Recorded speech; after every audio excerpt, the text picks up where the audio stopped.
Yeah, man.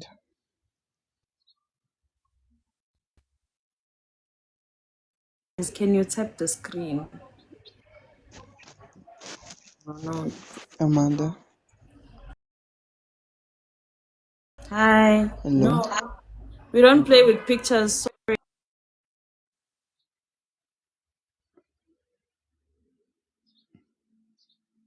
Not in the mood for that.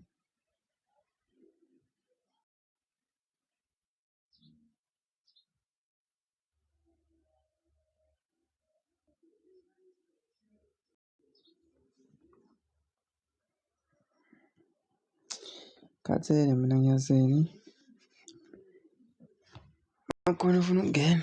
Angena. Start the live. Ngoba ugege bakhona ne-topic khuluma. It's okay. Mina ngifuna ukulala mina. A lot. It's been especially ekuseni. Hey. In the morning it was hectic, yo. In the morning things were hectic ekuseni, no. Ikhamera lefoni limpi. Ngicela ngithenge ifoni. Nginani, join me, let's start the conversation. I don't know sokhuluma ngani though. Hopefully ngizoyifika le topic. Good.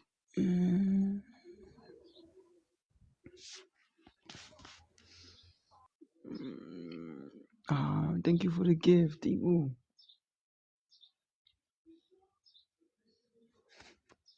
Hi. Join me, Pela. Join me. Ngena, it's okay. Nangokuhlwa kuzoyipa wena kuhlwano le live le. Ngivulile because ngiceliwe but ngiyayizelela bafu. Sithini? Hey, Amba, Nick, you good? I'm good, nigga. Okay. Ngizikhombole. Wena mfethu, imbuke ekuseni uphuthile mfana. Kwenzekani mfethu? Mfana, iphuthile but ke sekulapho singifaka abantu. Bekubani guest yenu? Ibila? Asiphethe umunye umfundisi, kwangena abantu be-ANC, ngiyatshela Are my favorite people. bethi nje bethi they would die for i-ANC. Ngathi yes. They will die. Siyadlala baba. Siphethe ama-ghost fam, siphethe izinja zegame. Okay. Ngifaka abantu. Manje ngifaka abantu la, think bazongena manje. Hello, guys. Hello, kunjani? Unjani man?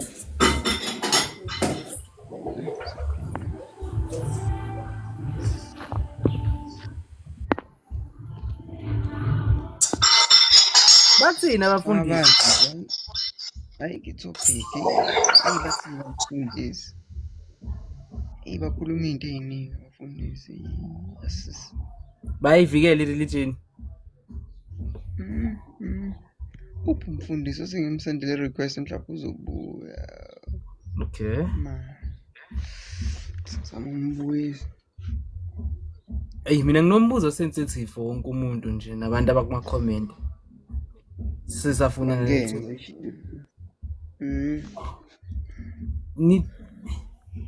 should impahla le ngithini nge-abortion i-right i-wrong makunjani ngithini nje ngayo?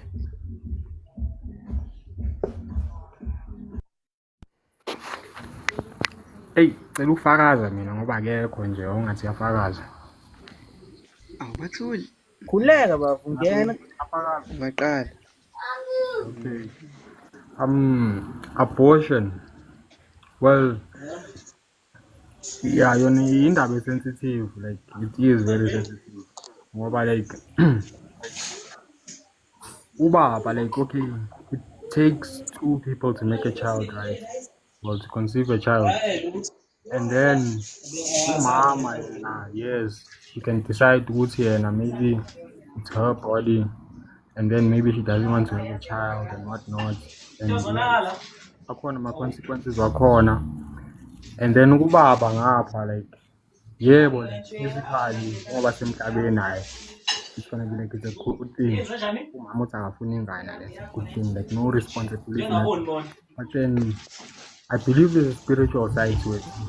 And then spiritually, like the way ngibona ngakhona, like I don't know, like it's my observation.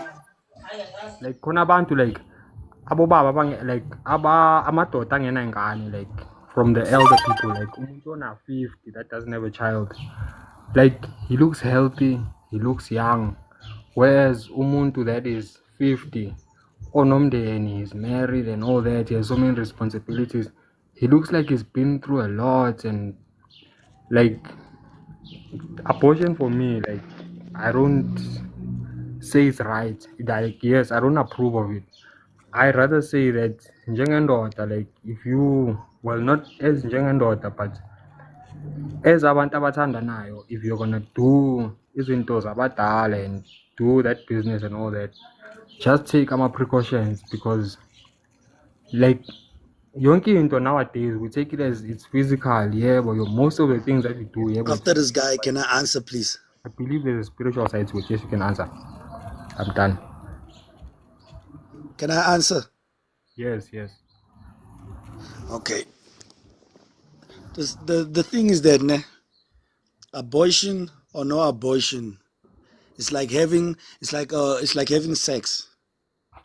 Yes. If it maybe in your mind you tell yourself, okay, now you're not ready to have a child. As long sperm, my guy, automatically sperm male is produced. So if when you had umfazi uyadvikela, and when a guy utshele ngathini uvumelile nalo shade ukuthi you know what, we're not ready to have a child now. As long you're having sex, it's wrong, because once you sperm, automatically utshela ukuthi you will produce something jam, because the sperm vele is ready ukuthi simele develop as a human being. So just having sex, there's a lot of things that's happening behind after sex, you know. And abortion or no abortion, ikalang is sex. So spermile, yes. So spermile, and then the child has been conceived. After lapho, then comes the choice of abortion or no abortion. What do you think? Before a choice yendega, the best choice is not to have sex. Once you have sex, when out to try to ngaphandle, I agree with you. or using a condom, it's wrong. But is it possible? Okay, hayi mana akase sizwe bomama ukuthi bathini bona bosisi la. Ngicela ukuphawula kancane. Umakhala. Sacela ukuphawula kancane. Nginilela ukhululeke sisi. Ngithi mina i-abortion ngibona wrong mina, ngoba mawusenza i-sex uyazi ukuthi ngiyakhulelwa or angikhulelwa, especially mungayisebenzi protection like i-condom nokujova. So into engiyibonayo mina mhlawumbe ngingayi-advise ukuthi nje umuntu umabona ukuthi akayifuni ingane akasebenzise lezi zinto lezi ezenza ukuthi ungayitholi ingane, ngoba ekugcineni you are a killer. Akushintshi lokho. Hayi, okay, siyakuzwa sisipinki, but then yazi ukuthi ngizibuze ngazibuza ngahlule ukuziphendula. Kunama aspects amaningi lento asiqale la. There's the aspect that says okay, umuntu esimame kuzoba uyena mhlawumbe uthola lengane, right? And unfortunately abafowethu abadefendeke kuloko badle phansi. Then lo muntu esimama decide ukuthi angizukhulisa ingane ngedwa, ehambise leyo ngane because efila ukuthi ingane idinga abazali bobabili ukuze izokwazi ukuba umuntu alright, or ingabi ni emotional vulnerability thizeni ngenxa yokuthi ubaba akekho present. Then ngapha kuna le part thina majidi esikhala ngayo ukuthi you can abort the child ungangitsheli mina, but even if mina ngifuna ukuba present sithini ngaleyo nto.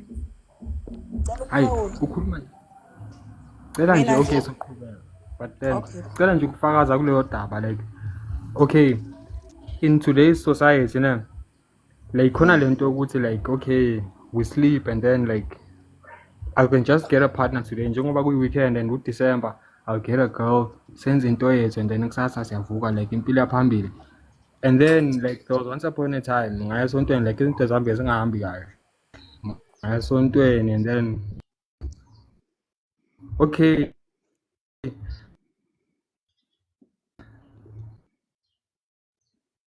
angena umuntu okholelwayo kulezo zinto ne but then what they told me is like ngathi into engalungiseki because they told me ukuthi khona ingane enginayo and kumele ngiyoyenze la 1 2 3 and like ngiqalaphi leyo ndaba. Hello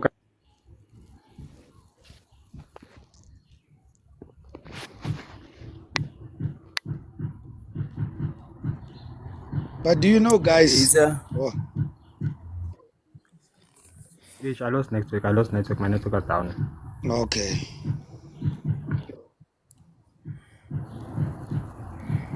But okay, yeah, as I was saying that ukuthi like leyo mfundisi ungitshela ukuthi like I have a child and leyo ngane like apparently like angazi kwenzakaleni but yes like my bad fortune is tied to those like but yes sengasho nje ukuthi like just don't have sex, like it's best just not to have sex but yes you can put on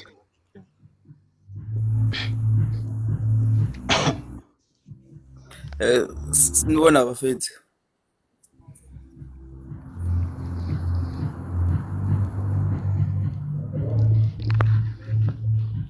awuphawulani bafethu akekho phawulayo. Sinibona Mara guys. Hi guys. Okay. Yeah, ngiyaphila. Zero ngicela uvule imakhe kancane. Kanti futhi ibuzela kuwe.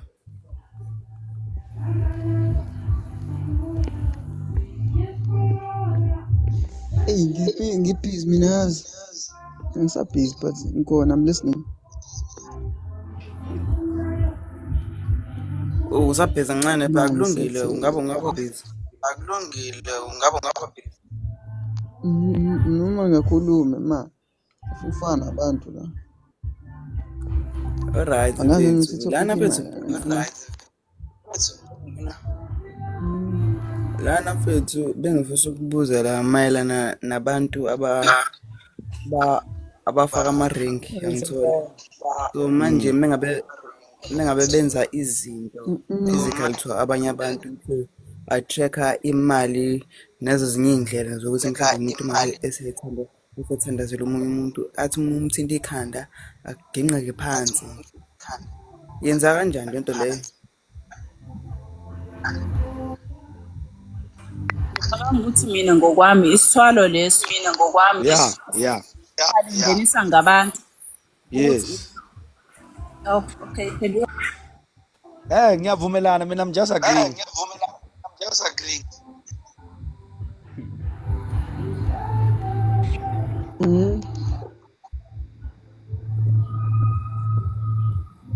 Ninjani?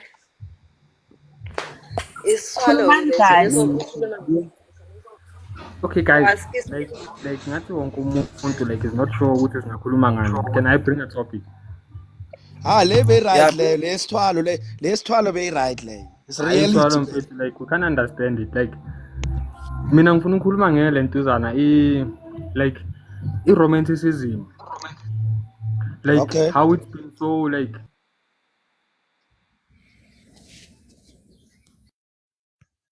imali live ngiyifake ngibusy so uthi ngiqale phansi kahle.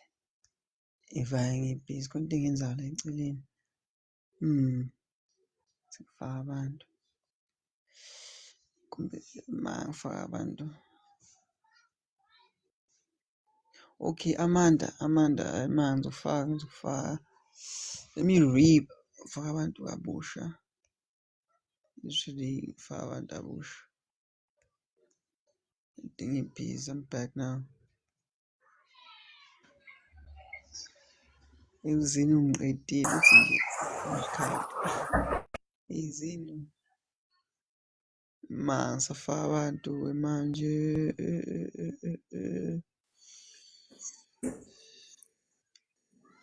Kwanje ulilitha. Simlitha nawa.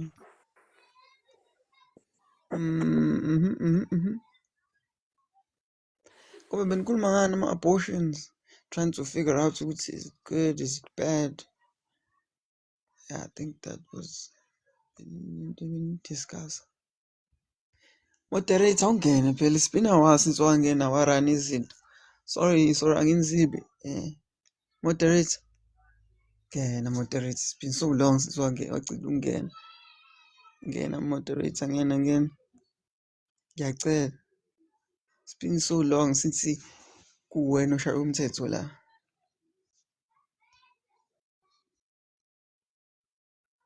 Ngibona. Okay. Ngiyabingelela again. I'm sorry for ukuthi konke kade ngiyenza. I'm sorry for just not being here. Okay, sengikhona. So we're discussing abortion. Is it a good topic? Suthi, is it good? Is it bad? Yeah, maybe we can break it down as I understand. Angazi. Yeah, abortion is a good topic though. I don't know.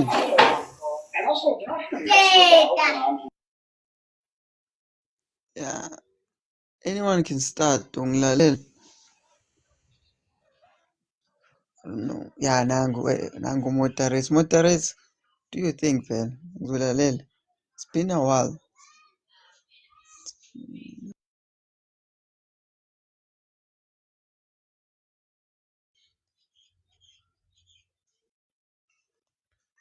Mthembu. Hello.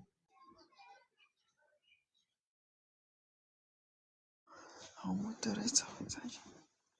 Mthembu. Sanibonani kwi-panel, sanibonani. Okay, maybe she's busy. I'm not sure. Yona itophikisane nayo. Yeah. No, bengifuna ukuzwa ukuthi itophikisane nayo yini, but le bikade Asinayo, ikhona, cabanga it's I okay. just don't want Wena to be a uzofika part of nayo. it.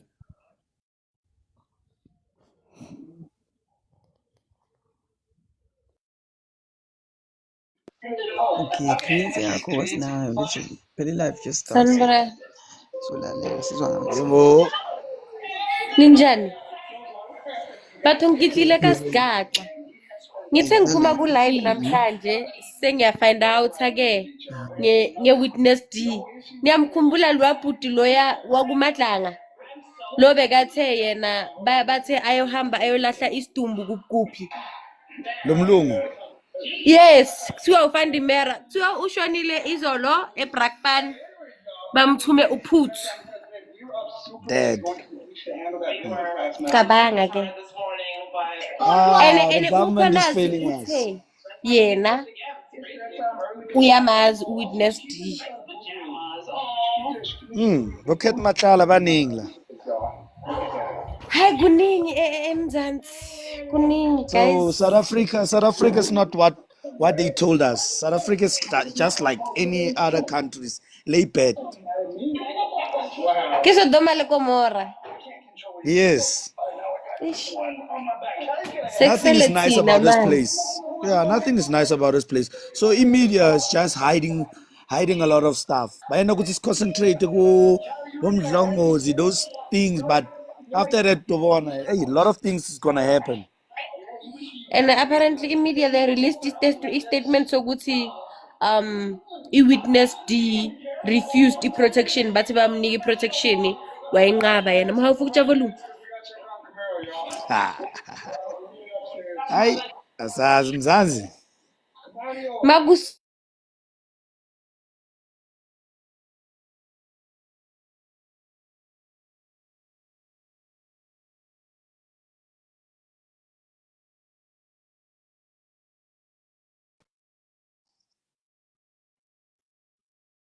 Yes.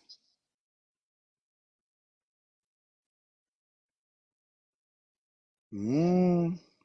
You mean those ones that bathole accident in Mpumalanga White River?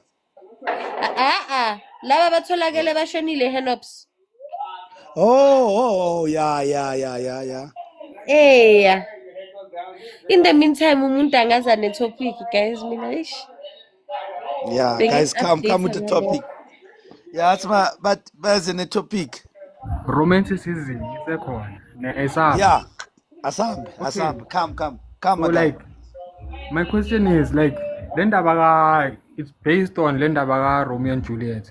So should my before Shakespeare like there was no such thing like into ekuthiwa umuntu yashada like uyabona like njengami manje like mina nguMasaka kunalutho like I wouldn't even consider marriage. Like it was the last thing on my mind ukuthi mina ngizayele endlaleni like umndeni wami awunalutho like it wouldn't be one of my and then kwafika ama-company capitalism wasn't there and then kwafika abo-capitalism and what like sengikhuluma ngama-system wabelungu ngoba thina abodaki like abelungu angithi bazizele nge-capitalism kuphela nento esiyaziyo but then sengikhuluma ku-society yabelungu so like abelungu bebephila like kuyashadwa emndenini enemali le mndeni engenamali and then sekuze kwafika like the reason today like i-society yethu is falling apart is because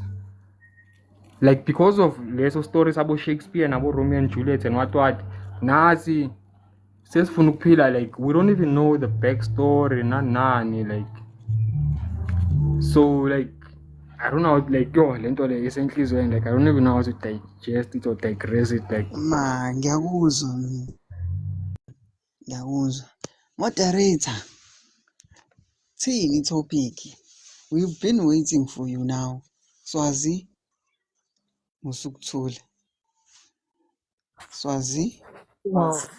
Sanibona futhi. Angazi abantu bafuna i-topic ekanjani because it's a Saturday maybe abanye bafuna ukuba relaxed abanye bafuna ukuqhubeka nama-politics every day so maybe if kwi-comment Noma section yini? Wena ufunani noma yini?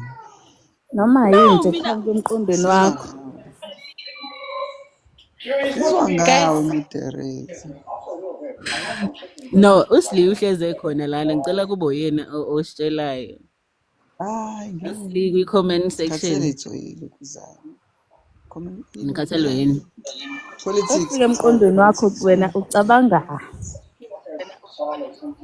ziningi igigaba ezenzakalile leso shoyo njengamanje so mina umbuzo wami kuloko kade kusho uMrs ukuthi if bengakwazi ukuthi bakhiphe uwitness D ikuphi kobunye ubufakazi abazobucima lokhu thina as umphakathi esikulindile Mpakati doesn't have control over government.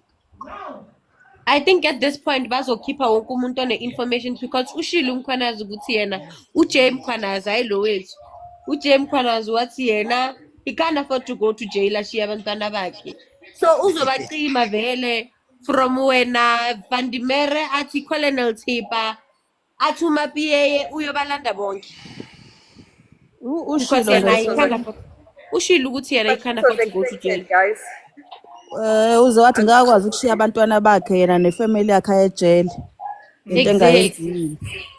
Mr yes no. You see then what happens ke mangabe sebeza kumkhwanazi we-country ke because if bewususe uwitness D shuthi khona nomunye umuntu ongekho safe angeke bamsabi yena ngeke bamsabi Balungu nje washo kahle. Kube bebakhona ukumsusa uMkhwanazi kube bamsuse kudala. Uyabona manje bayamsaba.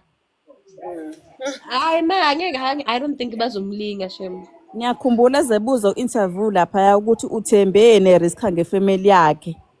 Washo nje ukuthi nje akathembanga lutho nje. Umuntu ofuna ukuyinqoba impi uyangena empini. Wabona? If you feel threatened, magagibeli N1 basasekhona abogogo leLimpopo. On standby. Yay. But ke Sanibona. le ndaba inzima makungasu ama-MP akhignethwa yabushongwe sekuyadutshulana ngapha eish Sanibona bafethu njani? Siyaphila wena siyaphila njani?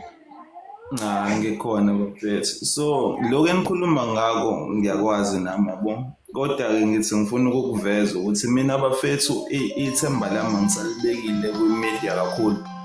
Ngoba manje isikhathi esiningi ngingenaka i-TV kuba nezinto esivezela zona kodwa ngale behind the scenes uhulumeni nabayitshena ukuthi baphethe izwe abasuke bezenza then thina bese kuba nezinto abastagela zona njengawo lama-commission namacala osenza ukuyiwa ngoba thina sithanda i-entertainment into ey'balulekile bafethu sibuye singabi nalo ugqozu nofuqufuqu lokuzinaka. So sebasikhandela amasekhethi nje ngoba nayo lento yale commission uzoyibona ayinqeni ukuthi vele idonsa iminyaka and ekugcineni uthola ukuthi asikho isixazululo esobhenefithisa thina singabantu abamnyama base South Africa. So guys, as bafethu singabantu abamnyama silambile and indlala ngicabanga ukuthi iyona abasicindezela ngayo kakhulu eyenza ukuthi sigcine nathi siphendukelana sona. So kungakuhle nje mhlambe namhlanje bafethu sike sizama ukuhlanganisa imiqondo ukuthi singenze njani singabantu ukuthi siqoshe bafethu nali ikade eziko selizelakhela. Ikuphi nje esingakuzama esingakwenza sizithuthukise thina singabantu abamnyama bafethu. Ngiyabonga ngicela uqale ngime nje lapho. Ngisazolalela sisazokhuluma. Yo, Phungula, waze wayithinta yini indaba? I always said nami le commission nje kwayona vele isicephe because ilezi zinto lezi ezisuke zidalela ukusidistracta. So I think that's a good topic. I second it.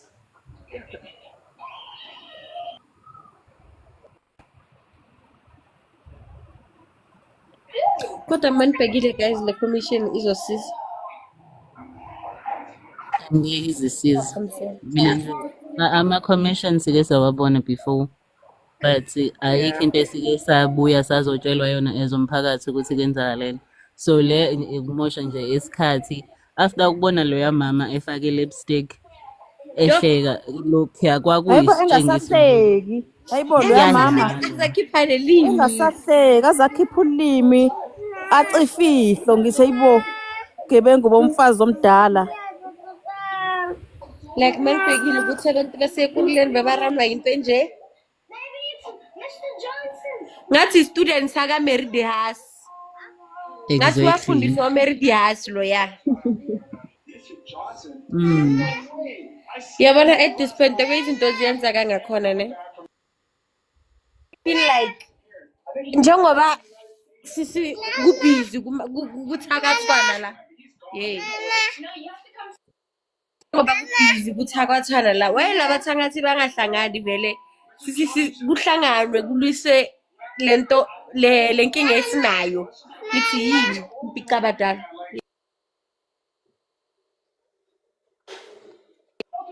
Like sike sihlangane nje sonke wena umthandazi whether we fly by night wenzani wabona leher kathakana. I know ukuthi some things azenzeki but nginaleyo hope ukuthi masingahlangana sithathe nalabo baseZimbabwe sihlangane sikhanda into eserious mhlambe ngasilekelela yes.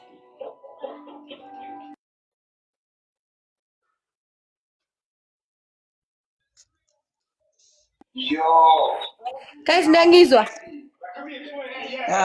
nenetoke bed digest into isho usiliyaza usiliyaza amazi awubona Guys, ngicela sibuyeleni kule topic beyisuggesta uPhungula if you don't mind.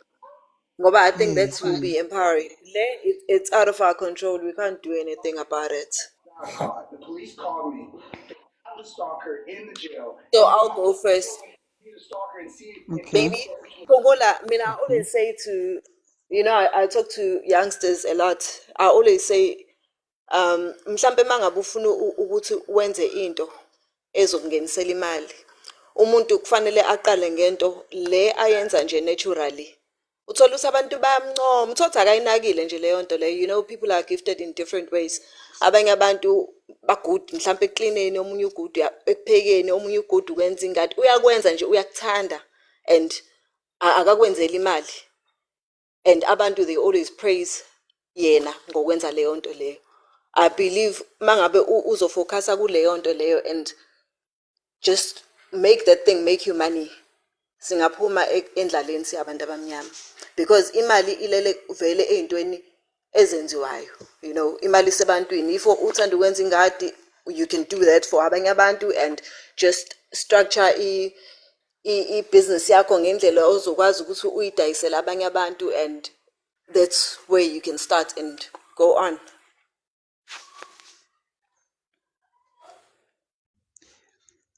Yeah, anyone can speak. Silalele. This is interesting. Indalo. Yabona le nto le yama gardening. It's a good business, ne? Net I think abantu bala eMzansi bayithathela phansi.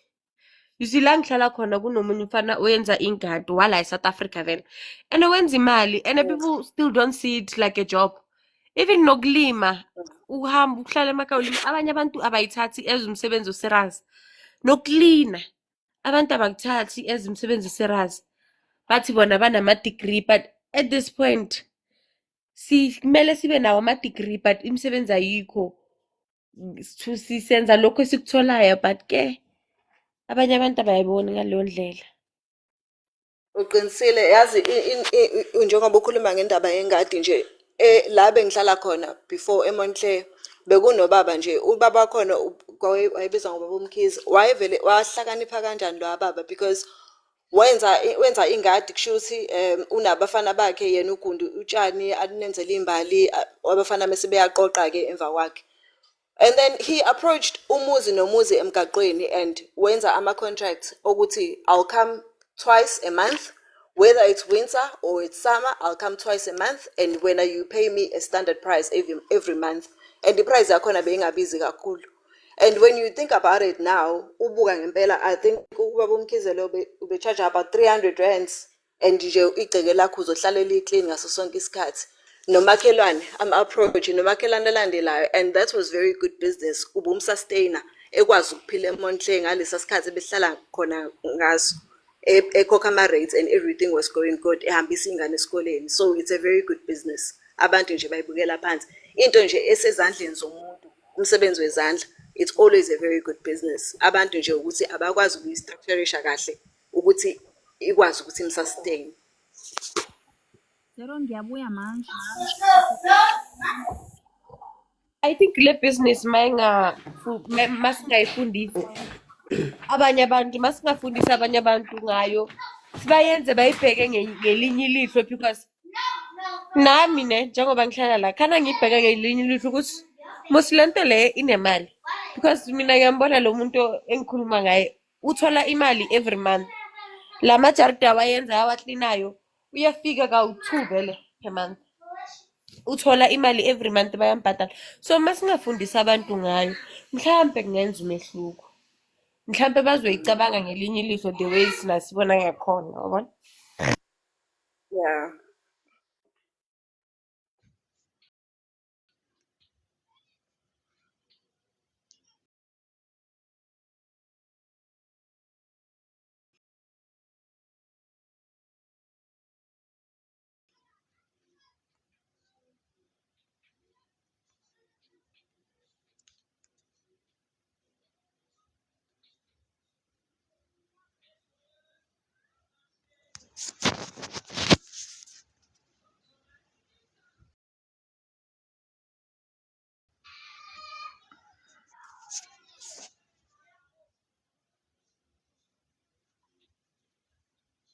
Okay.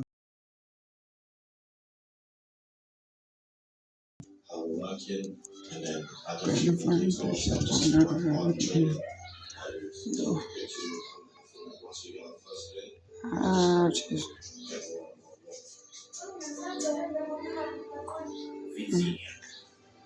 Okay. Okay.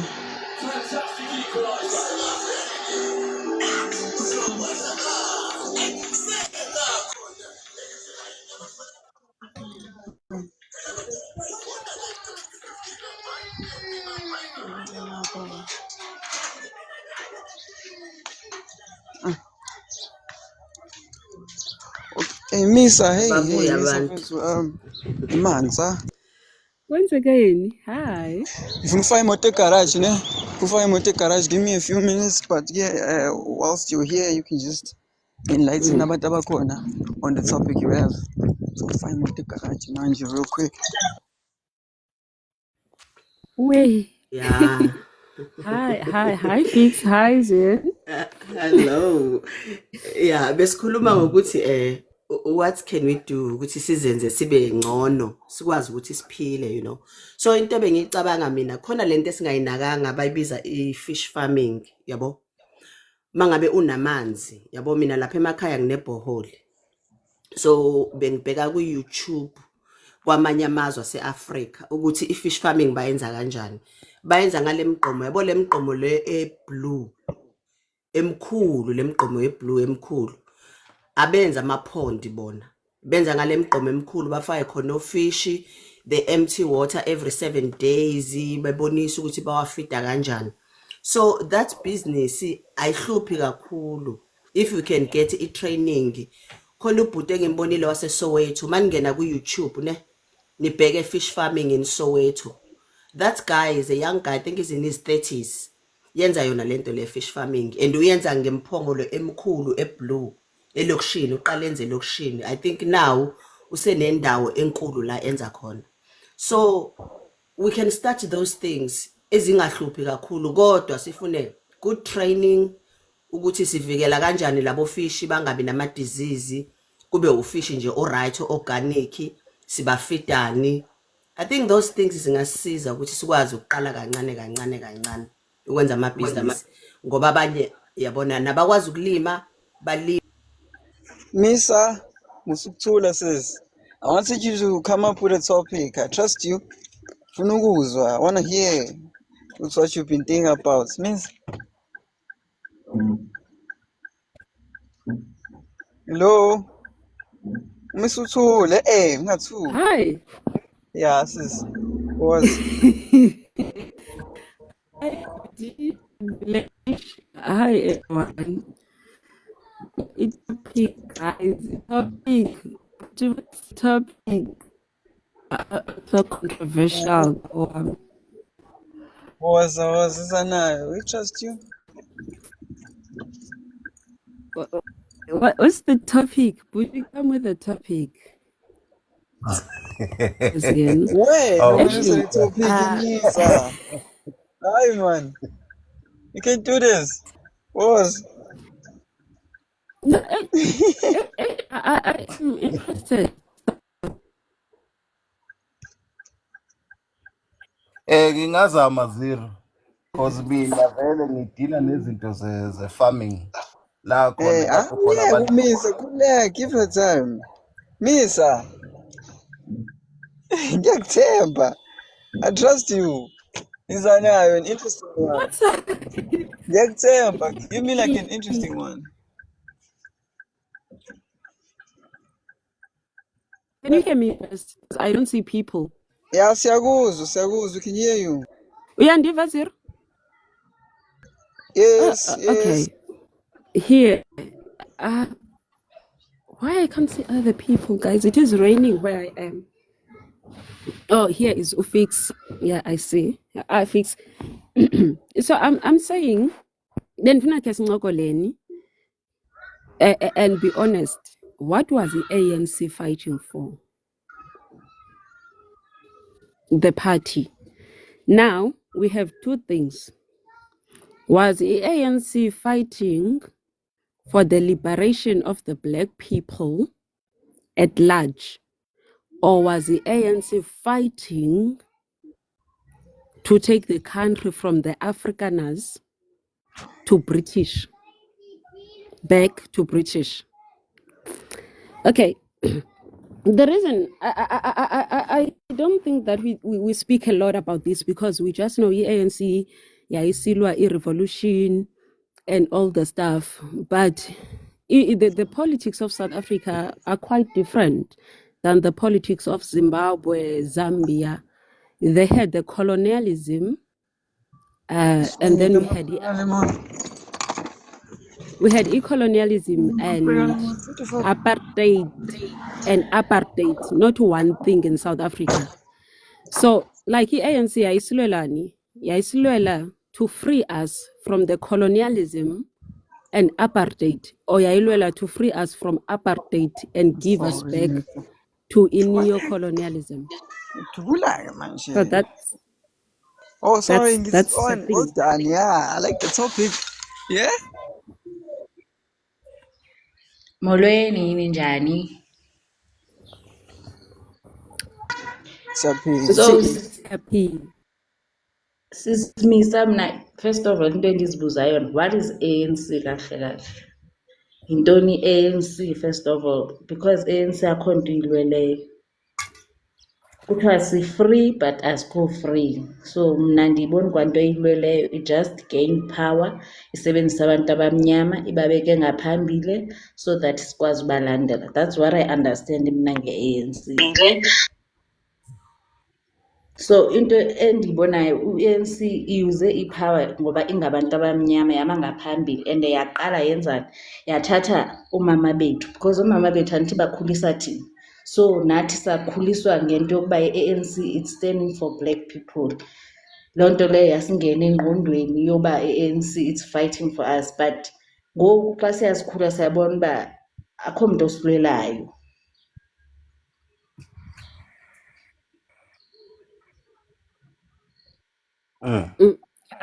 I get you. Okay, point here. Like I learned the understanding ANC. ANC never fought for black people. ANC igcinezele abantu abamnyama more. Okay. Igcinezele abantu abamnyama more. ANC was appointed by ikwazi usicinezela. My sister, What is ANC from the start? Life i-ANC yakudala le eyalwela abantu abamnyama ayisafani nale eyamanje. That's why abantu laba bamanje sekuvulwe namanye amaqembu because abasahambisani nale ANC le yaqala le eyayilwela abantu abamnyama. Yeah, understand. So abantu abamnyama now babona ukuthi le ANC akusesiyona le ANC yasekuqaleni. That's why sebephumile. That's why no Babu Zulu naye eseze waphuma naye wayovula iqembu lakhe because le ANC yamanje akusesiyona le ANC le ebesiyazi ekuqaleni sisakhula. That's why ingasalwela abantu abamnyama, isijikela abantu abamnyama. That's why nabantu abamnyama sebephuma sebeya kwamanye amaqembu like o-EFF, IFP nabo MK namanye amaqembu asemaningi aseqhamukile. Yeah, understand. So ANC ayisalweli. My point, but my point, who was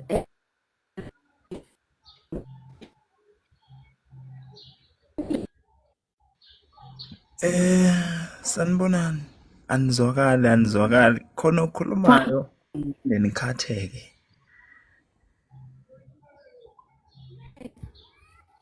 Yeah, not too sure when it's work, because yeah, anyone can speak. Slaleen. Alright. Mna yazi mna into enditshoyo uba like ANC zange yalwela thina kwasekuqaleni, but ekuqaleni because yavela kusithiwa si-free ne, basivele siba kuthiwa si-free, babefuna thina sijoyine i-ANC and then bafuna beseta le mindset yokuba no guys, you are free to get jobs and everything. Support i-ANC as ngoku i-ANC inepower nje ngoku, it's because yasiqhatha kwasekuqaleni. Kaloku i-ANC for mna ndibelieve i-ANC yake yaphathwa ngabantu abamnyama kwasekuqaleni, just nje babefuna umuntu omnyama bamfake loo ngqondo yoba abelieve uba i-ANC ilwela bona until bageyine loo power yoba okay umuntu omnyama ubhiliva kwanto ethethwa i-ANC, baqala baziveze uba bangobani. Abantu baphumayo ngoku bazakhela wabo other parties. It's because bayabona ukuthi no siyayuzwa vele and we've been used and nabo ngoku bayabona but they're not gaining nothing because khona umuntu obaphetheyo abatholi next nabo. So ngoku into abayilwelayo nabo bafuna uba babe nazo izinto bathole ipower efana nomuntu omhlophe which is ngabo ababanika ipower. That's what into ngendlela endiyibona ngayo. Well, ngicela ukungena nami, throw my 2 cents. Sanibonani once again.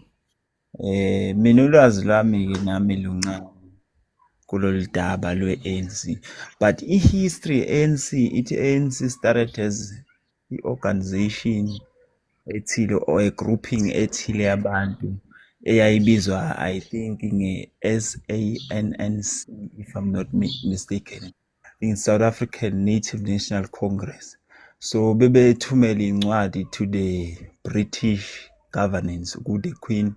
By that time bethumela incwadi, they were willing to collaborate with the colonial government just ukuthi bona has those black elite noma abantu abamnyama babefundile ngaleso sikhathi babe recognized and integrated, ba participate somehow in the colonial economy ngaleso sikhathi. They were not a revolutionary machinery per se, even though they were voicing out ama-issues ukuthi no, nathi singabantu abamnyama thina sifundile sicela ukuthi nisibone nathi nisibonelele, but bebengeyona a radical machinery eyayifuneka, uyabona.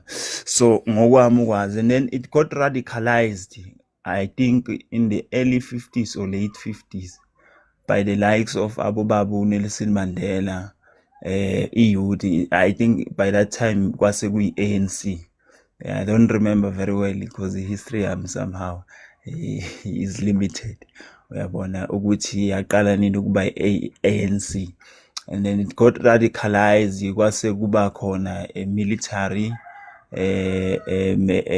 ngathini alliance or some sort of a sub movement, military movement eyayifomwe yiyo i-ANC and the other progressive or anti-apartheid and anti-colonial organizations or movements ayikhona la eSouth Africa, yabona. And then that's when i-ANC yaqala ukuba too radical in terms of ukufuna ukulwela abantu abamnyama, but ekuqaleni that was not the intention as the ANC. So and the policy direction, no revolutionary direction, ANC somehow got distorted because there were so many infiltrations. Remember by that time kwakuba ney'mpimpi and then izinto ey'fana nalezo nama-agent welokhuzana we-apartheid regime aye-infiltrator, kwangabantu abamnyama by the way, aye-infiltrator i-ANC and the other organizations ukuthi zikwazi uku-reshape i-direction yazo, ingalwi kakhulu, ingabi too radical in terms of redressing the critical issues ze-economy kanye nomhlaba, uyabona. So that is why uzobona egcineni kubulawa abantu abafana nabo Chris Hani during the Codesa negotiations. Yabona, that's how movement, noma revolutionary movement or intentions the ANC when they were radical za infiltrator and redirected by those particular infiltrators, uyabona. Mina ulwazi lami lulapho oluncane, ya angadli isikhathi.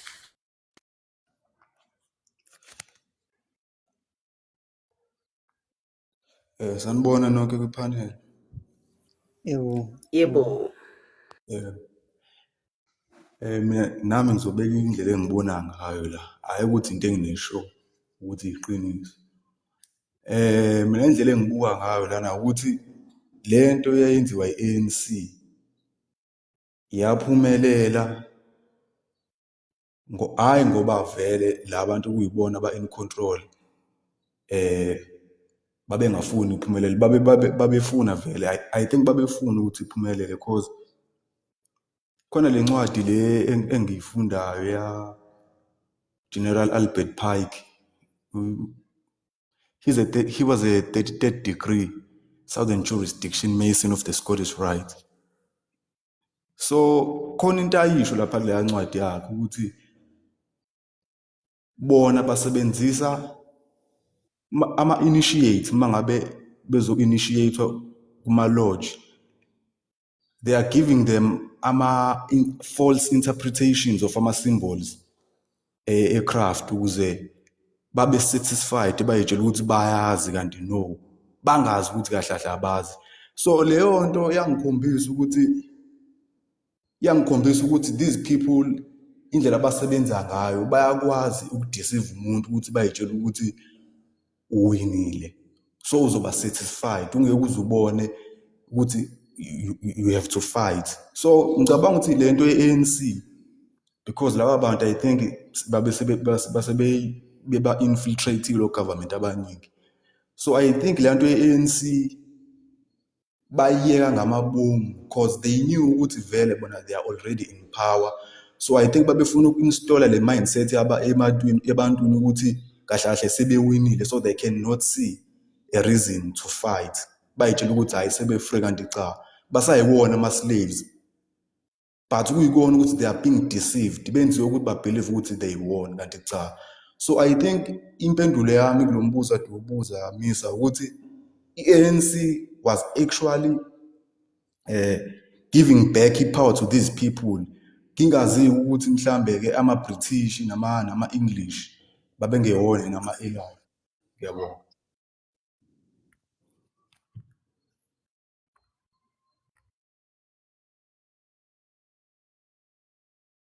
Okay, siyabonga kakhulu ke. Can you hear me now? Yes, we can hear you, Miss. Suyandiva? Yes. Yes, yes. Masibuyele kumisa, angazi Misa. You know You can what? speak, Misa. They can hear me. Okay. Okay. You know the reason I'm asking this is this: we had tendency of saying Cyril Ramaphosa is a sellout. I believe the current president is a sellout. And when we say he's a sellout, we'll say just because the guy is working with the open hammers, the guy is working with the open hammers, the Anglo, and all the stuff, the things that we ask. But you can trace the open hammers back in paying the lawyers in 1956 for Nelson Mandela, paying for O.R. Tambo. Find our people were fighting for the struggle. Caesar from South Africa going to Britain, others they were starting there. What made Chris to be angry with Thabo Mbeki when he organized that in Britain. Some of us are not allowed there. But if Cyril Ramaphosa is a sellout for working open hammers, how can Tambo and others be heroes in ANC, open hammers? Which ANC that you guys say it has changed?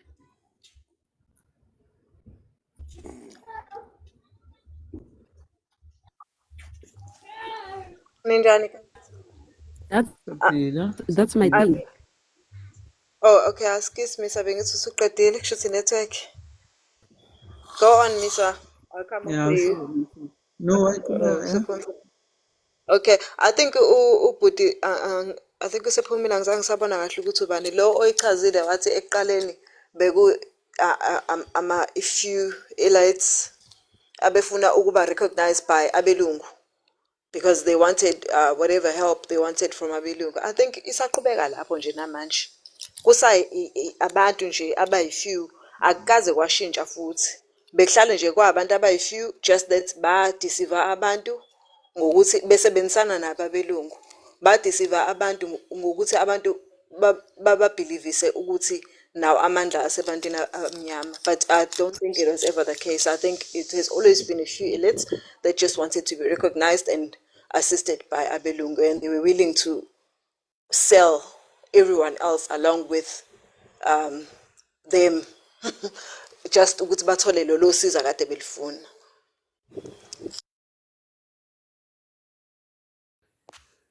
Yeah, iyazwakala. Guys, njengoba sesilazi sonke-ke iqiniso ukuthi sathengiswa kwenziwani thina njengama-South Africans ukuthi singafani nama-aborigines ase-Australia njengoba isystem isebenzisa same system yase-Australia. Yini thina manje esingaqala siyenze ukuzikhipha kulolu take sikulona? What should we do? Njengoba sonke sesiyazi kwenzeka ukuthi thina njengama-South Africans sibeke inhlangano nje eceleni. Njengama-South Africans thina yini, what should we do njengamanje guys? Because manje ngempela sisotakwini, asazi kumele senzeni, i-plan ngathi